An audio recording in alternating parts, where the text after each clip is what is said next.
firman-Mu dan kami buka hati untuk setiap wahyu dari Roh Kudus atas hidup kami. Terima kasih Tuhan.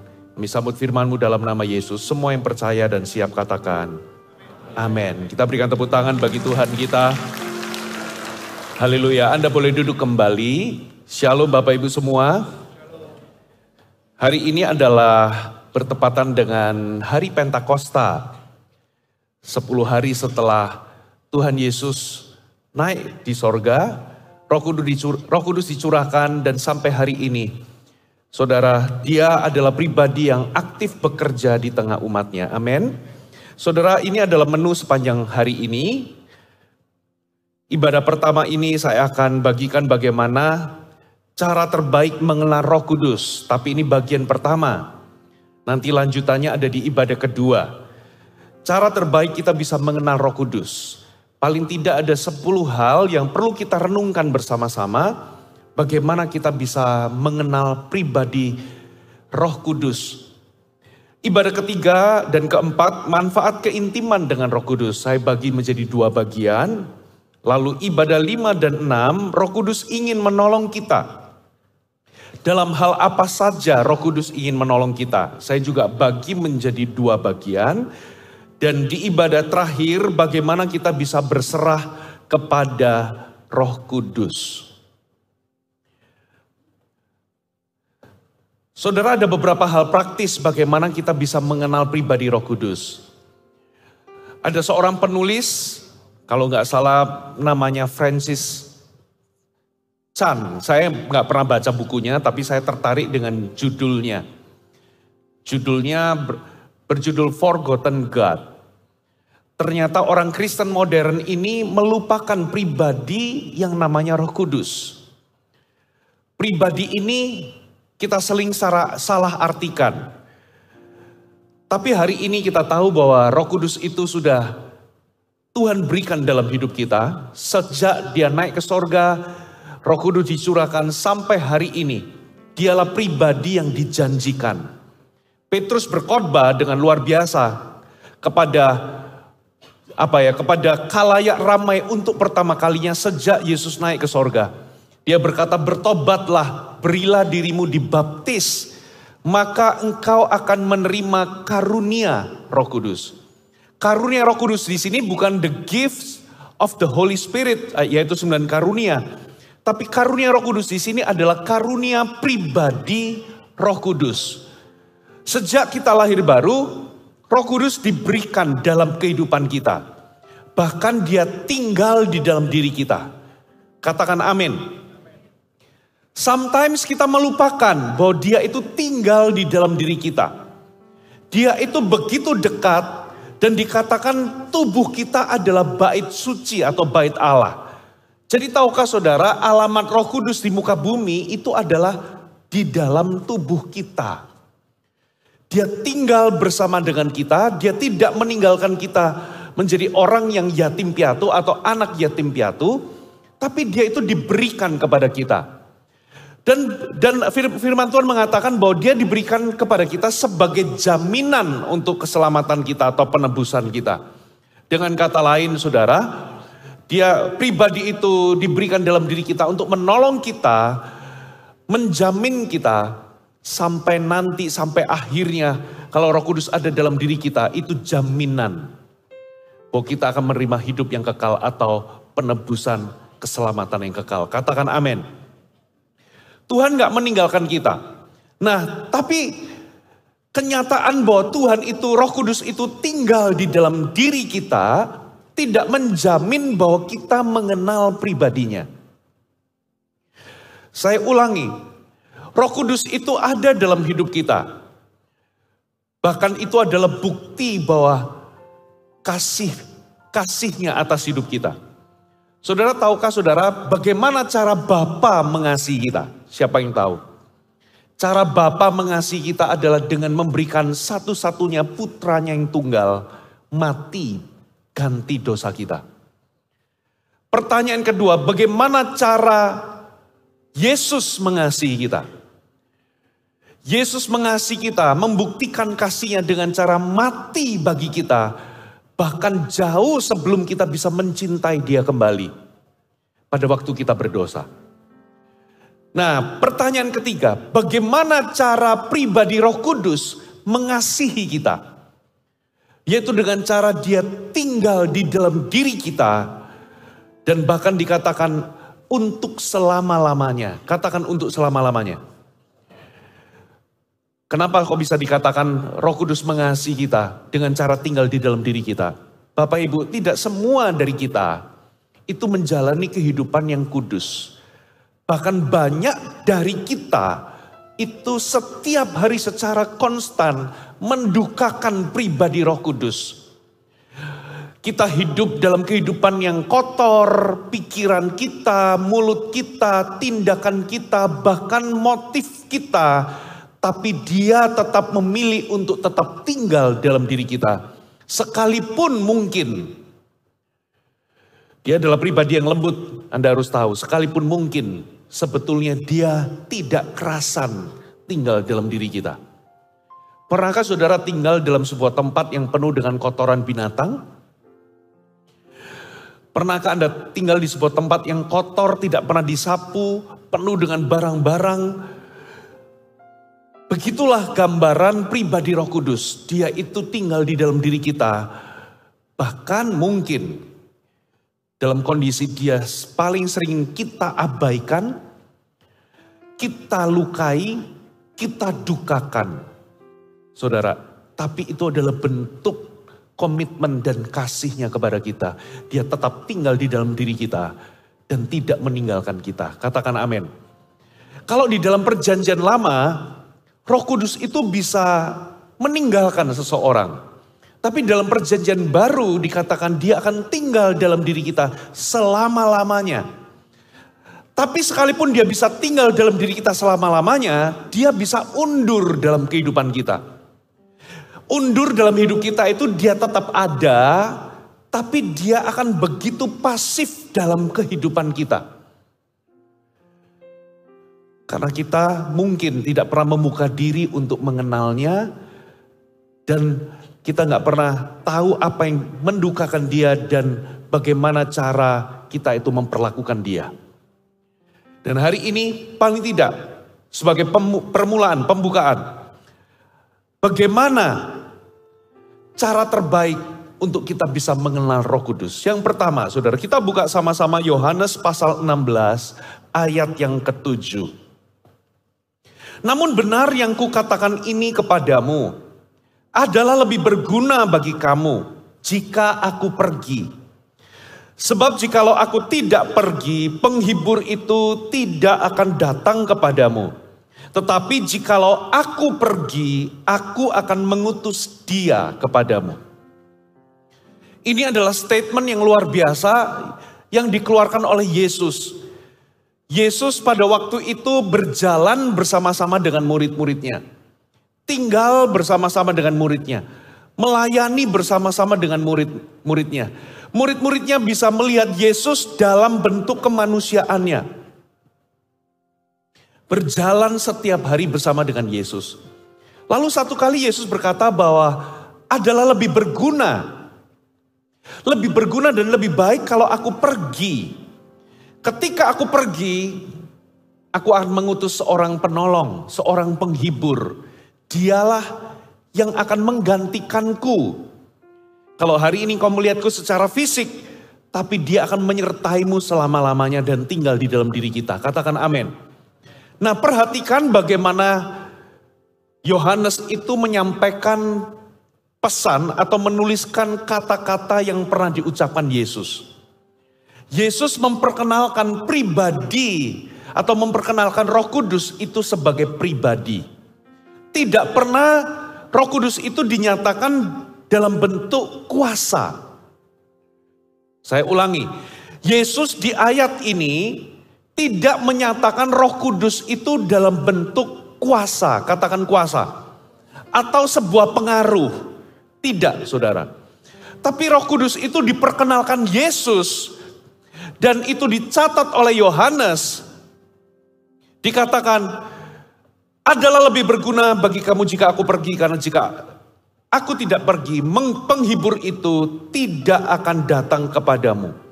Tetapi jika aku pergi, perhatikan, aku akan mengutus apa saudara? Dia, katakan dia. Jadi ini berarti Roh Kudus ketika diperkenalkan oleh Yesus, dia adalah seorang pribadi. Dan bukan sekedar pengaruh atau kuasa.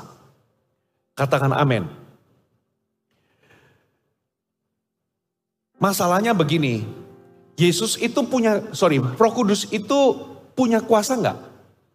Roh Kudus itu berkuasa enggak? Roh Kudus bisa menyalurkan pengurapan enggak? Yes, 100%. Tetapi Anda harus tahu bahwa dia adalah seorang pribadi. Gereja kita sangat terbuka terhadap yang namanya karunia-karunia Roh Kudus. Bahkan hari ini kita percaya bahwa Roh Kudus masih bekerja hari ini, menyatakan kuasanya. Kesembuhan, nubuatan, karunia iman, karunia marifat, karunia membedakan roh, karunia berbahasa roh dan menafsirkan bahasa roh. Kita percaya dan kita melihat di dalam gereja kita itu beroperasi. Kita tidak memadamkan pekerjaan Roh Kudus. Halo, amin. Tapi kita tidak boleh mencari dia. Tapi kita nggak boleh begini. Kita nggak boleh melihat dia sebagai kuasa. Jadi catat baik-baik poin yang pertama. Kalau Anda ingin mengenal Roh Kudus dengan baik, dengan lebih baik, jangan pakai atau gunakan Roh Kudus sebagai kuasa. Tapi carilah dia sebagai pribadi. Halo, amin. Jadi kalau dia pribadi, maka kita akan mencari dia untuk bersekutu dengannya. Tapi kalau dia ini cuma sebatas kuasa atau pengaruh, maka kita akan mencari kuasa tersebut atau mencari pengaruh tersebut untuk tujuan kita. Tapi kalau dia pribadi, kita akan mencari dia untuk kita bisa bersekutu dan mengenalnya. Katakan amin.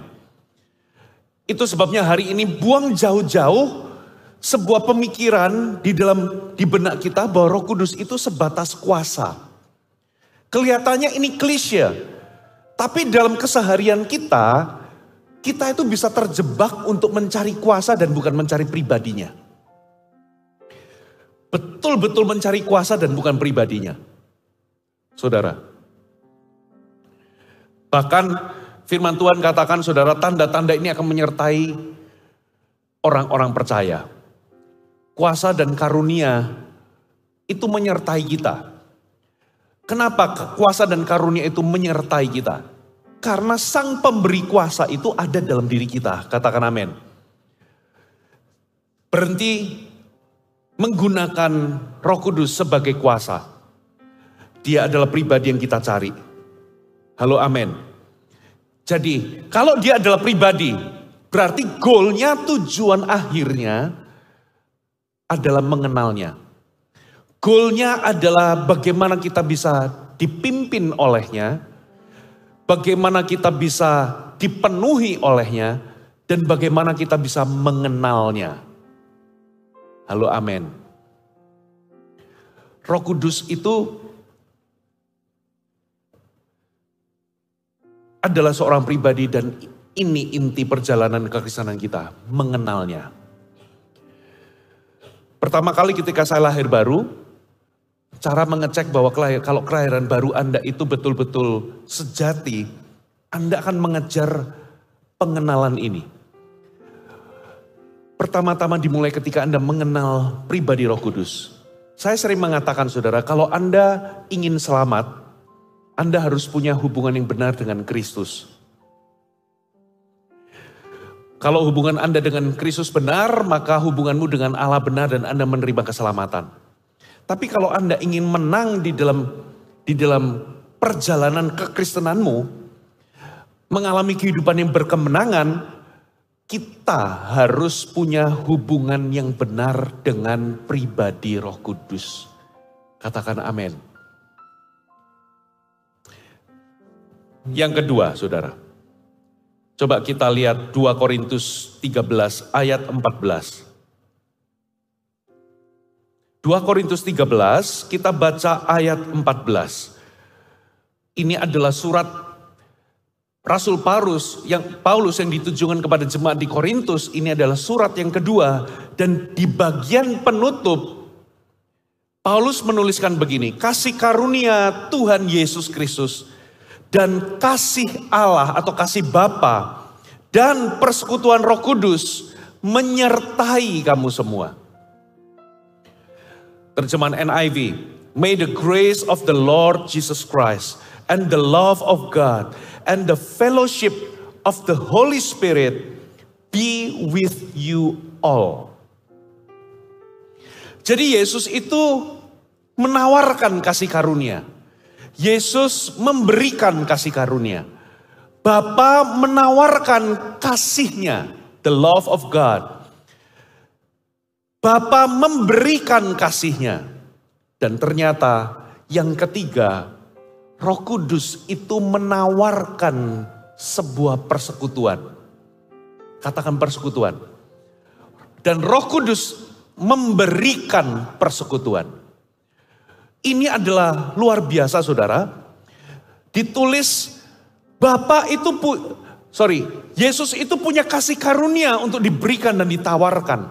Bapa itu punya kasih yang diberikan dan ditawarkan untuk menyertai kita.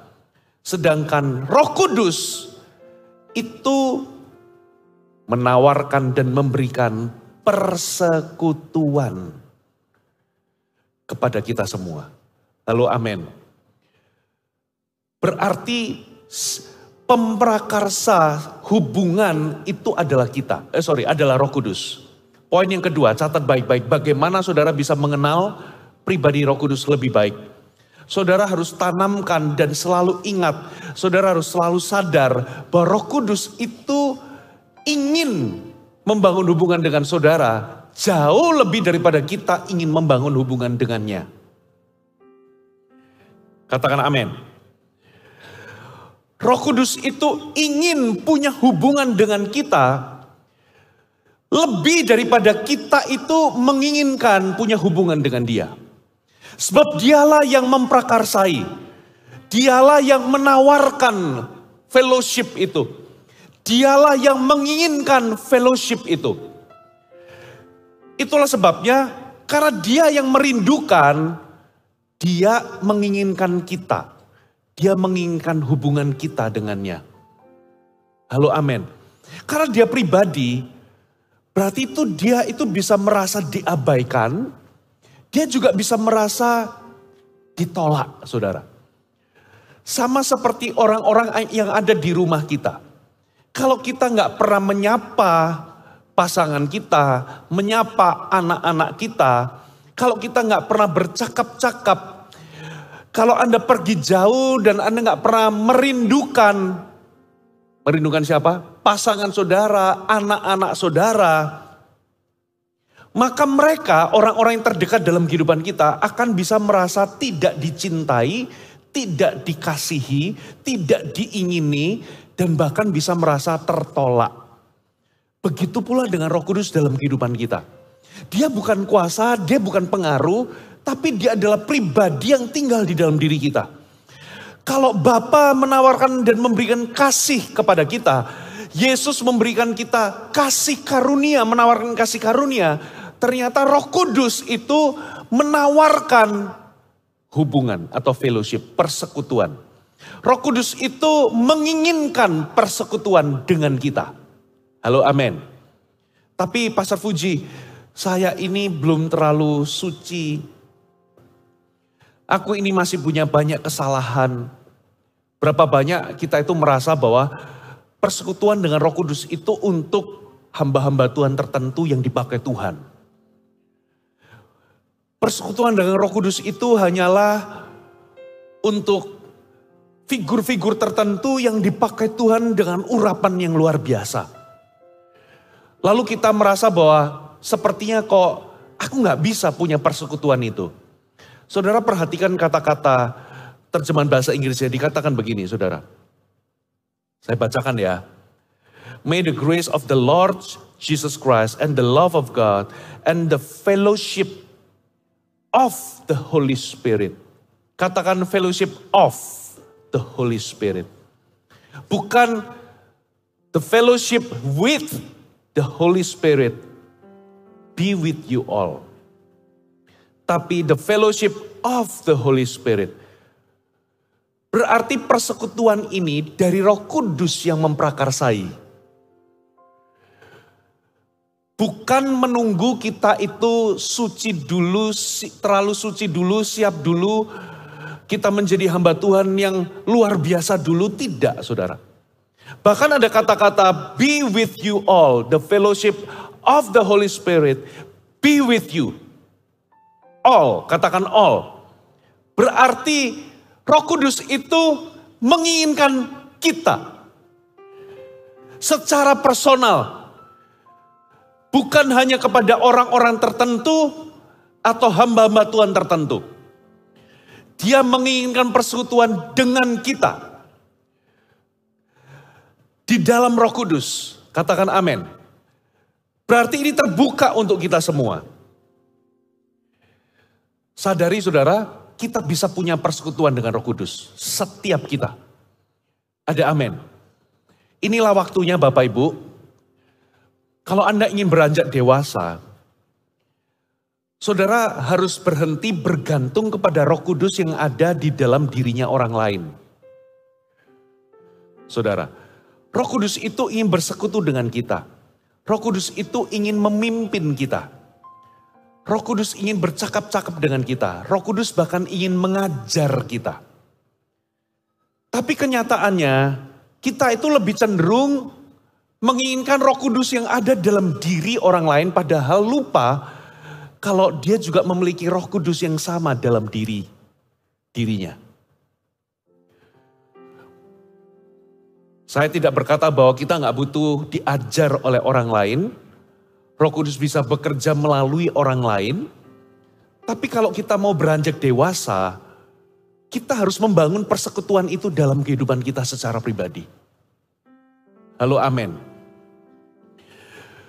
Dialah yang menawarkan dan memprakarsai persekutuan itu. The fellowship of the Holy Spirit, persekutuan dengan pribadi Roh Kudus ada dalam diri kita. Yang ketiga, bagaimana kita bisa mengenal Dia dengan lebih baik. 2 Timotius 3 ayat 16. Anda masih bersama dengan saya, amin.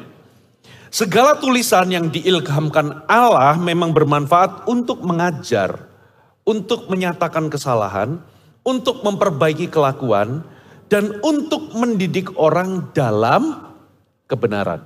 Saya ulangi. Segala tulisan yang diilhamkan Allah, bahasa Inggrisnya inspired by God. Bahasa Indonesia terjemahan yang lain. Semua kitab suci dinafasi oleh Allah. Jadi kata inspired itu seperti, kalau dalam bahasa aslinya itu seperti dihembusi atau dinafasi oleh Allah.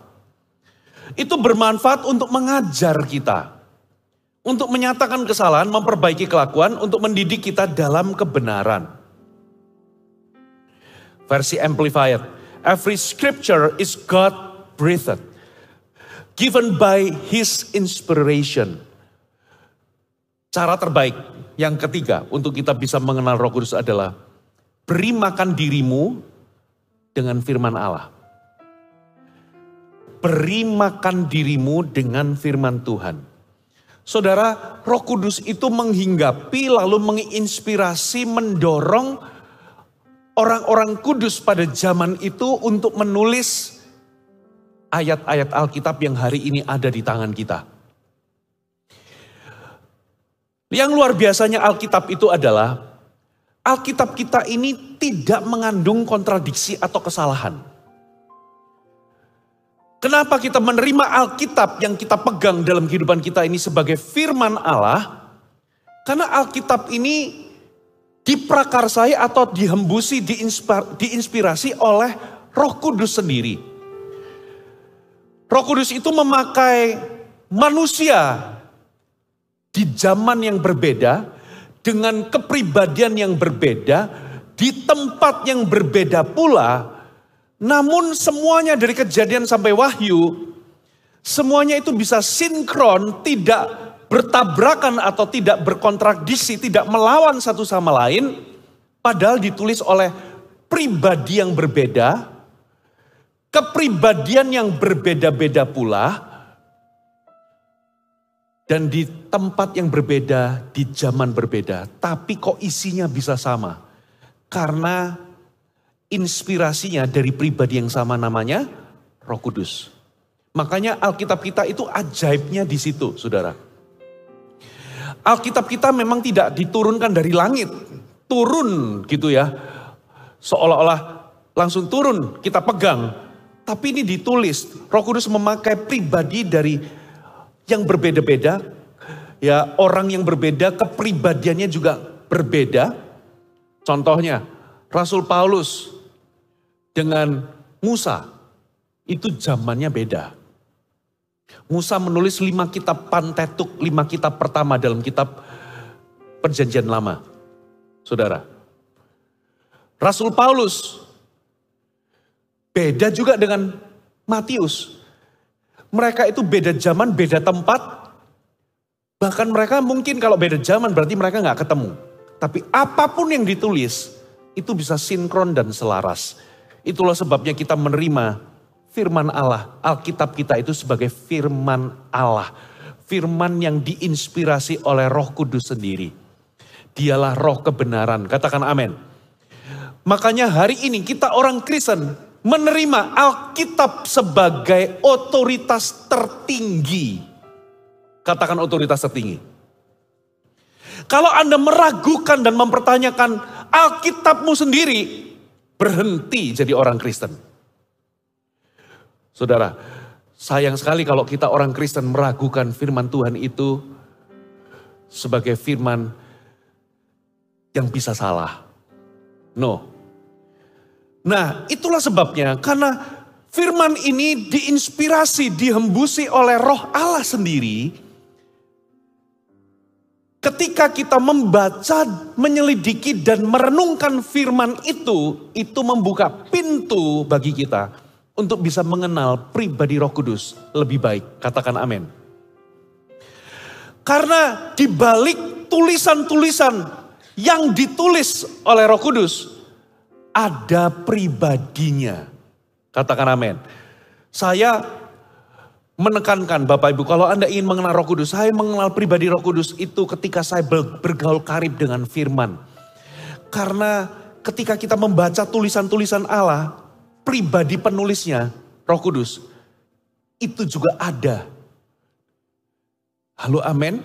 Berdoalah sebelum Anda membaca, karena Anda gak mungkin bisa membuka pewahyuan atau arti kalau pikiran Anda dan hati Anda tidak diterangi oleh sang penulis dari firman itu sendiri, yaitu Roh Kudus. Bapak Ibu, kalau Anda ingin mengenal seseorang, ya pertama-tama kita harus kenali dari manual booknya. Dari manual booknya ini, yaitu firman Allah, Alkitab kita bisa mengenali cara berpikirnya Tuhan. Rancangannya itu bagaimana. Kita juga bisa mengenali sifat-sifatnya. Kita bisa mengenali apa yang dia sukai, apa yang dia benci. Katakan amin. Kita juga bisa mengenali bagaimana Roh Kudus itu bekerja. Kita bisa menyelami jalan-jalannya itu bagaimana. Jadi kalau Anda semakin kaya merenungkan, menyelidiki firman Allah, disitulah terbukalah pintu untuk Anda bisa bergaul dengan Roh Kudus dan mengenalnya. Ada amin. Anda juga bisa mengenali apa yang membuat Roh Kudus itu bersuka cita dan apa yang membuat Roh Kudus itu berduka cita. Kalau Anda ingin mengenal Roh Kudus lebih baik, saudara, beri makan dirimu dengan firman. Yang setuju katakan amin. Nah, perhatikan kata-kata tulisan yang diilhamkan Allah. Kalau tulisan logos yang kita baca itu tertulis karena Roh Kudus yang mengilhamkan, waktu kita membaca firman, kita juga butuh ilham atau kita butuh Roh Kudus untuk meneranginya. Disinilah saudara, makanan bagi roh kita itu adalah Roh Kudus firman yang dihidupkan. Itu menjadi makanan bagi roh kita. Firman yang dihidupkan itu adalah firman yang diterangi atau firman yang dihembusi oleh Roh Kudus. Yang jadinya menjadi rema dalam kehidupan kita. Kalau kita, logos itu sendiri berguna saudara. Tapi ketika firman itu dihidupkan, dihembusi oleh Roh Allah, maka firman itu menjadi hidup. Dan waktu kita baca firman, kalau Anda baca firman dengan kekuatan pikiran Anda sendiri, dibanding dengan Anda baca firman dengan Roh Kudus, Anda minta Roh Kudus untuk menerangi, itu bedanya di sini saudara. Ketika Anda baca, menyelidiki, itu seperti Roh Kudus itu mempercepat semuanya, seperti masakan. Ya, kalau Anda baca logos saja, itu seperti Anda itu, di situ ada bahan mentah semuanya, yang belum dimasak. Tapi kalau Anda membaca dengan pribadi Roh Kudus yang menerangi dan menghembusi, itu akan jadi makanan yang siap saji. Halo amin. Makanan yang sudah matang. Yang siap untuk Anda telan, Anda makan menjadi makanan bagi manusia batiniah saudara. Saudara, penting untuk kita bisa merenungkan firman dengan pribadi Roh Kudus. Yang keempat, Amsal 20 ayat 27. Amsal 20 ayat 27. Roh manusia adalah pelita Tuhan yang menyelidiki seluruh lubuk hatinya. Versi New King James, the spirit of a man is the lamp of the Lord, searching all the inner depths of his heart. Saya bacakan satu ayat lagi, versi New Living Translation. The Lord's light penetrates the human spirit. Terangnya Tuhan itu mempenetrasi roh manusia. Exposing every hidden motive. Berarti dari sini, Anda perhatikan. Manusia itu, siapakah manusia itu? Saya kasih tahu ya. Siapakah Anda? Anda adalah makhluk roh yang memiliki jiwa dan tinggal di dalam tubuh. Saya ulangi. Kita ini adalah makhluk rohani, makhluk roh yang punya jiwa, pikiran, perasaan, dan kehendak yang tinggal di dalam wadah yang namanya tubuh jasmani. Halo amin. Nah, di mana Roh Kudus itu bisa berbicara dan bersekutu dengan kita? Roh Kudus itu berbicara dan bersekutu itu dengan manusia roh kita. Katakan amin. Disitulah letak persekutuan dengan Tuhan. Nah itulah sebabnya poin yang keempat, bagaimana Anda itu bisa mengenal Roh Kudus adalah dengan Anda berkomunikasi dengan Roh Kudus. Saya tambahkan di dalam hati saudara. Maksudnya dalam hati begini loh. Anda itu, kenapa kok saya tambahkan di dalam hati? Anda perlu bercakap-cakap dengannya. Saudara perlu menyapanya. Bagaimana kita ini, kalau misalnya kita ini pergi ikut CG, lalu kedatangan VIP atau orang baru datang di CG kita, bagaimana cara kita memperlakukan dia sebagai orang? Dengan cara menyapanya, menyambutnya, berkenalan dengannya. Coba bayangkan kalau Anda itu orang baru masuk dalam sel grup kita, connect grup kita. Anda nggak disambut, Anda nggak disapa, Anda nggak diajak ngomong, kira-kira Anda bakal keluar nggak? Anda pasti akan keluar nggak betah. Kenapa saudara? Karena Anda dianggap sebagai pajangan. Anda tidak diorangkan. Begitu pula dengan Roh Kudus saudara. Saudara perlu berbicara. Kalau Anda ingin berjalan dengan Roh Kudus, Anda harus berbicara dengan Roh Kudus. Coba ikuti kata-kata saya. Walk, talk. If you want to walk with the Holy Spirit, you have to talk with Him. Kalau Anda ingin berjalan bersama dengan Roh Kudus, Anda harus berbicara dengannya.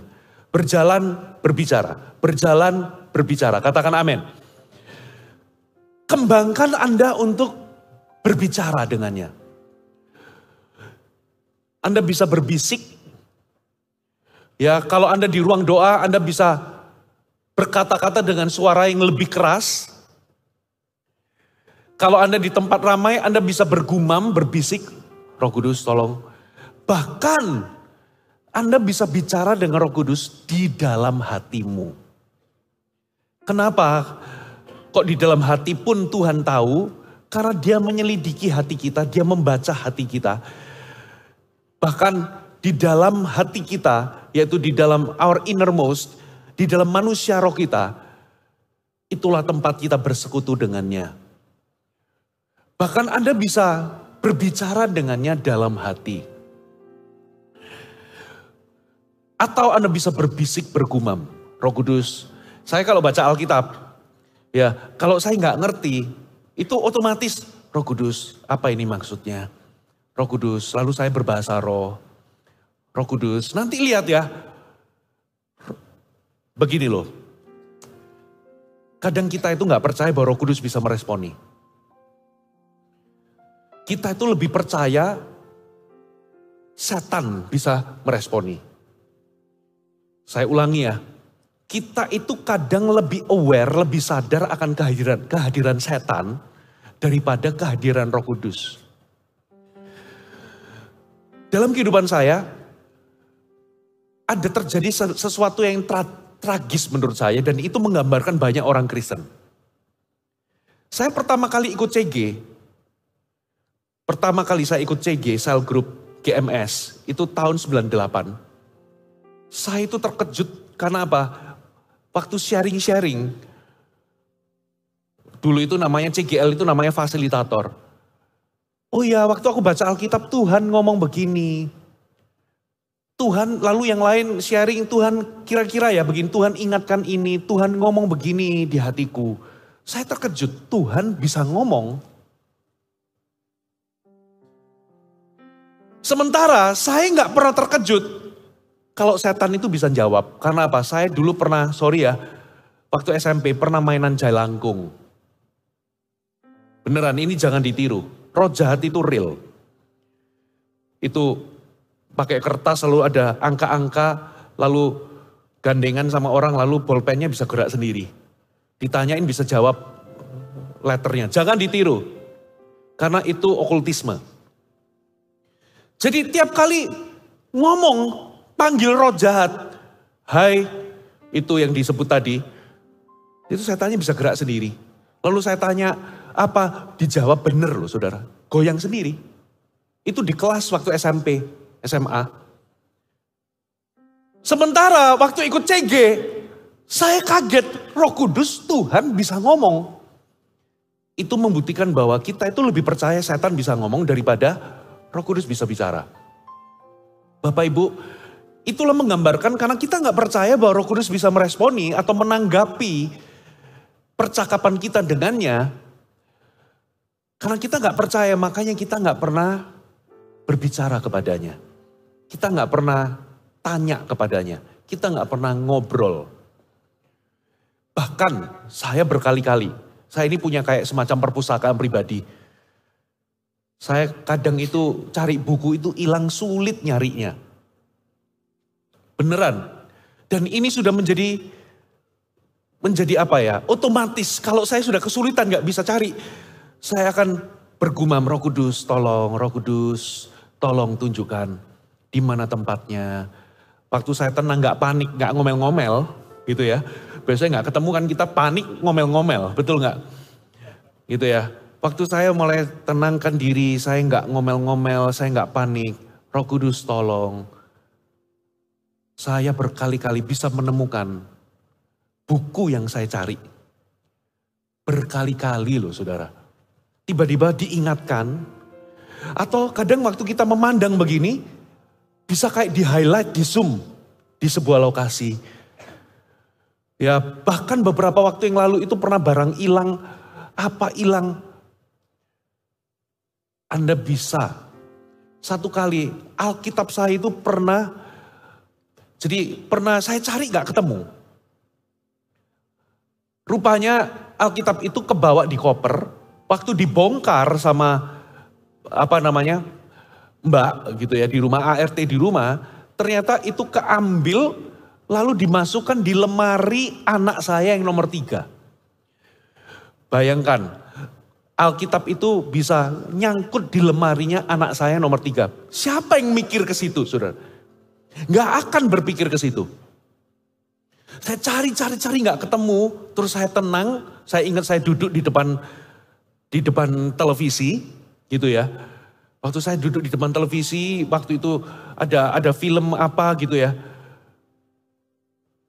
Bukan saya nonton film itu, tiba-tiba di subtitlenya itu ngomong bahwa barang itu sesuatu yang hilang itu bisa dicari. Langsung itu memberikan jawaban.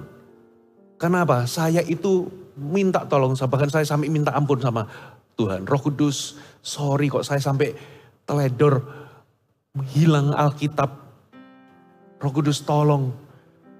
Lalu lewat teks itu bisa kayak muncul kata-kata bahwa itu gak hilang. Saya jadi tenang.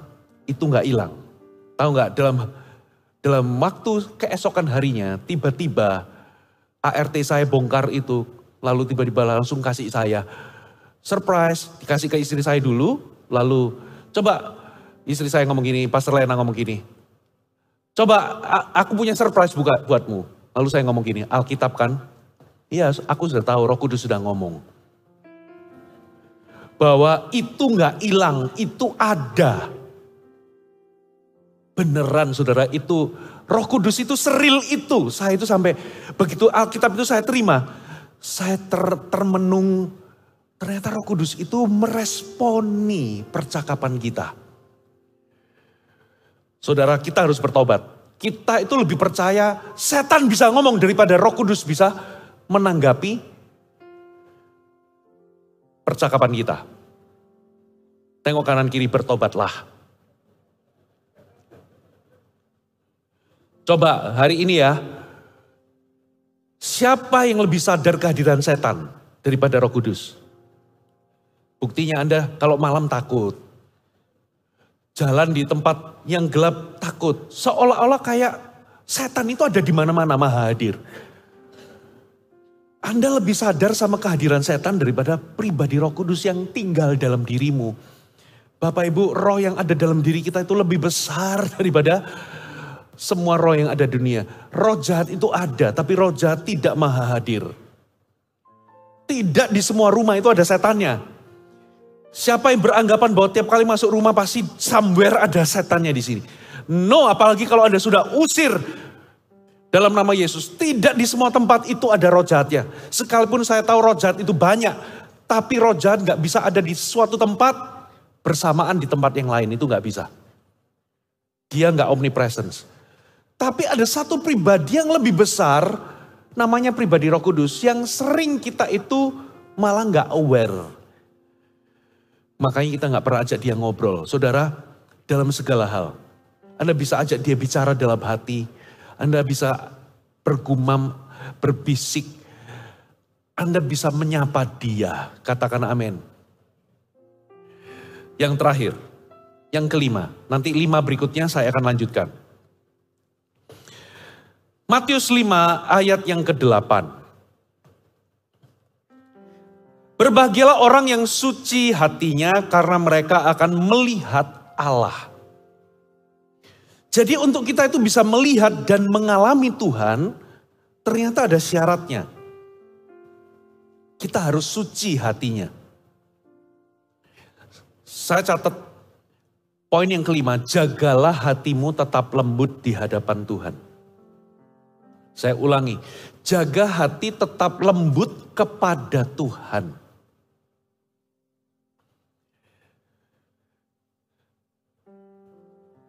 Mazmur 78 ayat 72. Mazmur 78 ayat 72.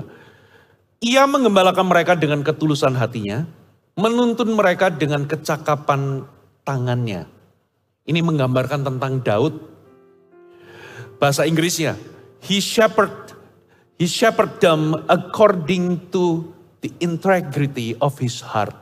Ada kata integritas di dalam hati. Katakan integritas dalam hati. Itu namanya suci hatinya. Saudara, kalau Anda itu ingin bergaul dengan Tuhan, Anda perlu perhatikan hati saudara.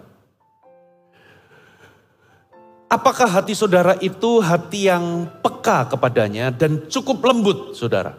Atau hati saudara ini keras? Hati saudara ini sudah menebal, tidak lagi peka. Hati kita harus seperti kulitnya bayi. Ya, kulit yang lembut. Hati kita harus cukup lembut, saudara. Tahukah saudara, hati yang keras, kalau kita ini punya hati yang salah, sulit untuk kita itu bisa mengenal Roh Kudus. Hati yang salah, hati yang tidak suci, sulit untuk kita bisa mengalami pribadi Roh Kudus. Karena pribadi Roh Kudus itu pribadi yang lembut, pribadi yang suci dan kudus, maka kita harus selaraskan hati kita dengan pribadinya. Ada amin. Baru kita itu bisa mendengar suaranya. Baru kita bisa bergaul dengannya. Perhatikan bagaimana saudara itu, perhatikan hati saudara. Jadi lewat di sini kita bisa tahu rahasia keintiman kita dengan Tuhan. Ya, bukan Anda berdoa berdoa panjang-panjang. Bukan Anda berpuasa 100 hari. Rahasia keintiman dengan Tuhan adalah menjaga hatimu tetap lembut dengan Tuhan. Apakah bukan berarti kita nggak boleh berdoa? No, kita harus meluangkan waktu kita untuk berdoa. Katakan amin. Apakah bukan berarti kita nggak boleh berpuasa? Anda perlu berpuasa. Tapi yang dimaksudkan Alkitab itu begini loh.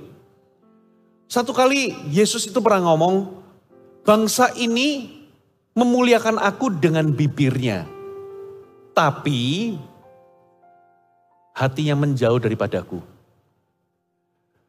Kita bisa meluangkan waktu untuk menyembah dia 1 jam, 2 jam.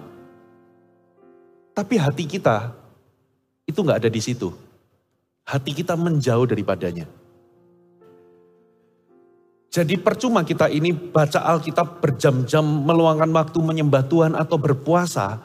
Kalau hati kita itu menjauh daripadanya. Bahkan Alkitab katakan, semua yang mereka lakukan itu hanyalah ajaran atau tradisi manusia. Yang kita lakukan, kalau kita ini mau menjadi agamawi itu bisa, saudara. Kita ikut doa puasa, kita baca Alkitab, ya, lalu kita menyembah Tuhan di rumah. Tapi semuanya itu hanyalah aktivitas tanpa hati. Itu sebabnya rahasia keintiman adalah Anda perlu menjaga hati Anda tetap lembut di hadapan Tuhan. Halo, amin. Jadi kalau ada satu hal Tuhan itu memperingatkan kita, cepat responi. Pernah Anda baca ayat, jangan keraskan hatimu pada waktu Tuhan menegur, waktu Tuhan berbicara, jangan engkau keraskan hatimu. Jadi kalau Roh Kudus itu mengingatkan tentang satu hal, cepat responi. Kalau dia mengingatkan kesalahan Anda, cepat bertobat. Kalau dia mengingatkan Anda sesuatu untuk Anda lakukan, cepat responi, katakan amin. Karena semakin Anda tidak meresponi, hatimu akan semakin tebal. Ini yang namanya prinsip hati nurani, saudara. Kalau Anda mengabaikan suara Roh Kudus di hati nurani saudara yang memberikan Anda signal bahaya, contoh Anda itu mau mencuri atau melihat sesuatu yang tidak berkenan, jantungmu akan berdebar-debar. Hatimu akan merasa tidak nyaman. Itulah alarm, katakan alarm. Kalau Anda abaikan lalu Anda teruskan, perbuatan itu, abaikan lagi dan teruskan, lama-lama suara Roh Kudus itu akan makin pelan, hatimu makin gak peka, sampai di titik hati nuranimu tumpul. Dan disitulah apapun yang kita lakukan, kita datang ke gereja, kita memuji Tuhan, di rumah kita menyembah Tuhan, mungkin semuanya hanya bibir saja, tapi hati kita menjauh. Berarti kalau Alkitab katakan hati kita bisa menjauh, hati itu bisa menjauh, berarti kita itu bisa menjauh sekalipun kita melakukan aktivitas rohani. Perhatikan hati kita. Ada amin? Oke, saya akan lanjutkan 5 poin berikutnya di ibadah selanjutnya. Anda diberkati Tuhan, mari kita bangkit berdiri bersama-sama. Kita berikan tepuk tangan bagi Tuhan. Roh Kudus, Kau hadir di sini.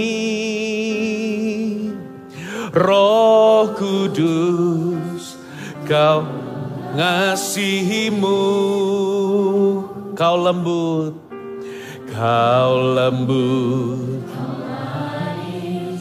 Kaulah penghiburku, penolongku, diutus Bapakku. Roh Kudus, Kau hadir di sini. Oh Roh Kudus,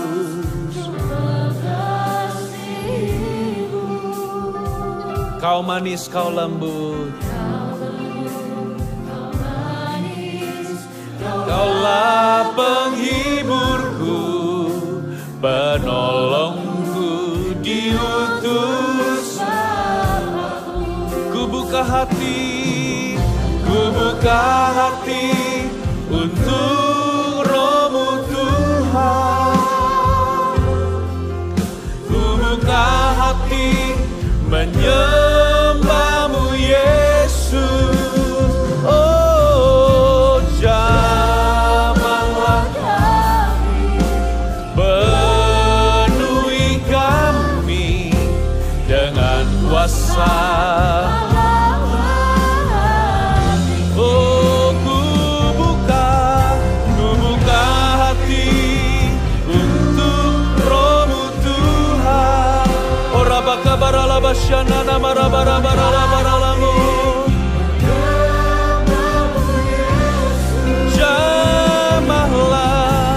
Jamahlah kami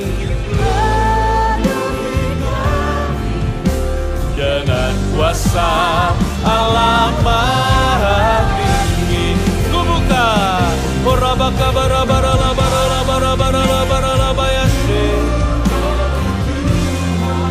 haleluya, ku buka hati menyembah-Mu Yesus. Jamahlah, penuhi kami dengan kuasa Allah Maha Tinggi. Mari kita buka mata sejenak. Sebentar saya akan melakukan panggilan altar. Khususnya bagi Bapak Ibu Saudara yang belum pernah mengalami the second blessing setelah keselamatan, yaitu baptisan Roh Kudus dengan tanda Anda berbahasa lidah. Saudara, baptisan Roh Kudus itu penting bagi kita karena punya makna rohani yang begitu dalam. Itu seperti Anda dibaptis, ditenggelamkan di lautan. Punya arti bahwa Anda dipenuhi dan dikuasai, dikendalikan oleh Roh Kudus sepenuhnya. Dan di dalamnya ada sebuah tanda yang menyertai, yaitu bahasa lidah. Ketika Anda menerimanya, ada tanda yang menyertai itu bahasa lidah, dan itu akan menjadi sebuah berkat yang luar biasa dalam kehidupan kita. Itu akan menjadi sebuah bahasa doa yang permanen dalam kehidupan Anda. Kemanapun kalau Anda ingin mengenal Roh Kudus lebih lagi, Anda bukan hanya berdoa, bercakap-cakap dengannya atau bersekutu dengannya dengan akal budi kita, dengan penyembahan kita. Tapi dimanapun kita berada, kita juga bisa berdoa dengan bahasa lidah atau berdoa dengan bahasa roh. Itu menjadi bahasa doa yang menetap melekat dalam diri kita. Kalau Anda dipenuhi Roh Kudus dengan tanda berbahasa lidah, ada banyak keuntungan, ada banyak manfaat, saudara. Akal budi kita terbatas, kita nggak tahu bagaimana dan apa yang harus kita doakan. Kita bisa berdoa di dalam Roh Kudus, berdoa dengan bahasa lidah. Caranya sederhana Bapak Ibu. Hari ini Anda perlu terbuka kepadanya. Tentunya Anda harus percaya kepada Yesus terlebih dahulu. Lalu yang kedua, Anda perlu terbuka dengannya. Jangan menutup diri. Lalu berikutnya Anda perlu percaya. Berikutnya Anda perlu haus dan lapar. Dan yang terakhir, Anda perlu terima itu dengan iman.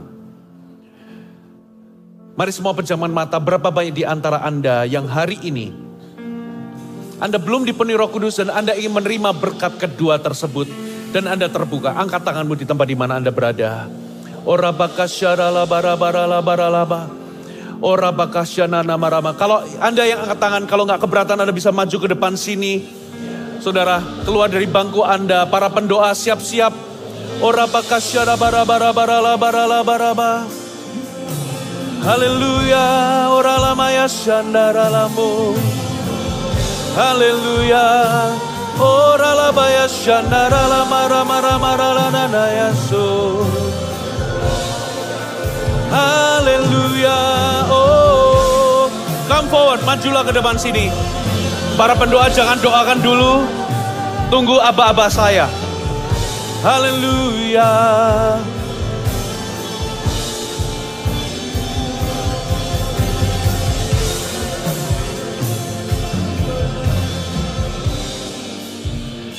Yang maju di depan lihat saya dulu. Saya akan memimpin Anda, menuntun Anda dalam doa.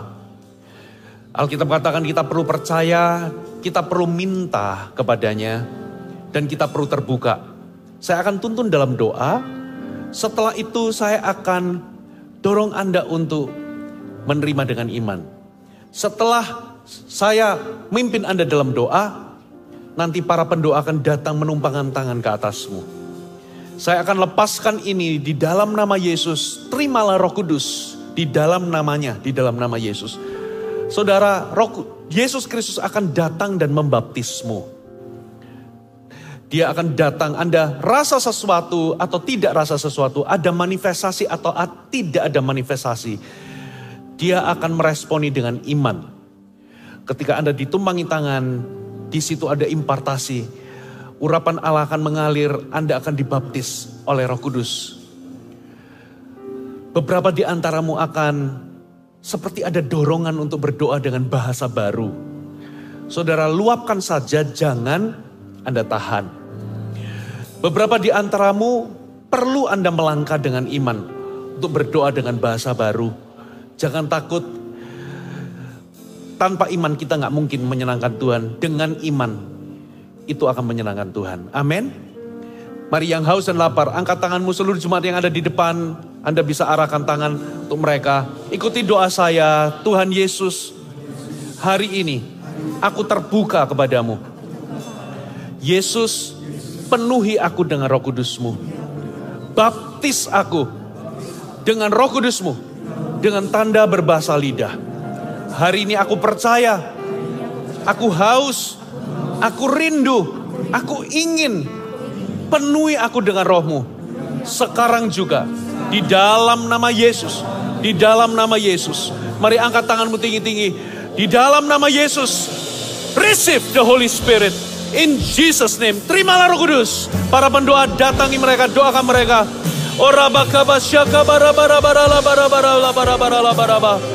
Haleluya. Oh, ku buka hati.